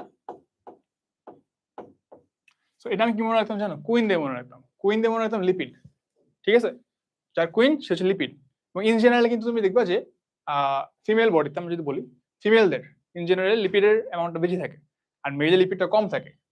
ঠিক আছে, মেলে হচ্ছে বডি ওয়াটার বেশি থাকে, লিপিড কম থাকে। ফিমেল লিপিড বেশি থাকে এবং বডি ওয়াটারটা কম থাকে। সো কুইন থেকে মনে রাখতাম যে lipid plus two quinone lipid plus two স্যানিন প্রোটিন। এটা একটা কারণ বলতে পারো যে মাইক্রোস্কোপের নিচে প্রোটিন কিন্তু অনেক সময় ব্লুইশ দেখা যায়, যেখানে প্রোটিন বেশি জায়গাগুলোকে ব্লুইশ দেখা যায়। সো তোমরা যখন সামনে অ্যাডভান্সমেন্ট আসবে মাইক্রোস্কোপ নিয়ে ইউজ করবে তখন দেখবা প্রোটিনের পার্টগুলো ব্লু দেখা যায়। ঠিক আছে, এখানে প্লাস স্যানিন প্রোটিন মনে রাখতে পারো। এটা কনফিউশন লাগে, বাকি জিনিস কনফিউশন লাগে না, বাকি জিনিস তোমরা পারবা। ঠিক আছে,